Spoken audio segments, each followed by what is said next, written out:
let me connect this with the problem of birth and death, which puzzles people enormously, of course. Because in order to understand what the self is, you have to remember that it doesn't need to remember anything. Just like you don't need to know how you work your thyroid gland. So then, when you die, you're not going to have to put up with everlasting non-existence, because that's not an experience. A lot of people are afraid that when they die, they're going to be locked up in a dark room forever. And sort of undergo that.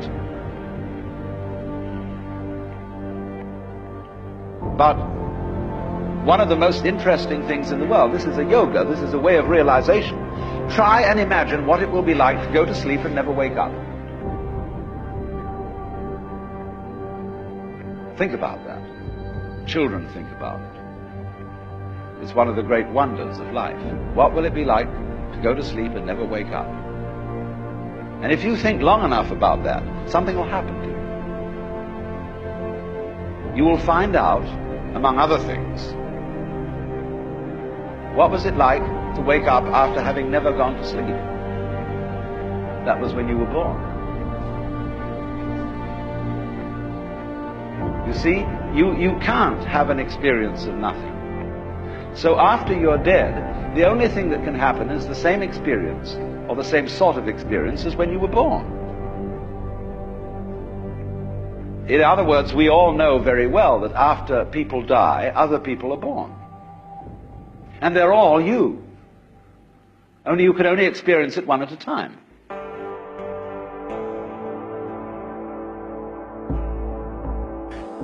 This is the application of relativity, that all things are relative. You can't know exactly the way things work. You can only know what you can receive. Without money, you're pissed on by people. Sleeping in the street, you're broke, and because this guy is a bum. I met what they call bums that were so well read that they didn't want any part of the system. They lived in poverty. The shirt he wore looked like a guy put a hand grenade in it and blew it up. There were holes all over it and torn, and he still buttoned it up because that's all he had. But he loved to read, and he was very well informed, but he was pissed on by everybody. And I talked to him for hours. He was bright as hell, but he couldn't identify with being part of the world.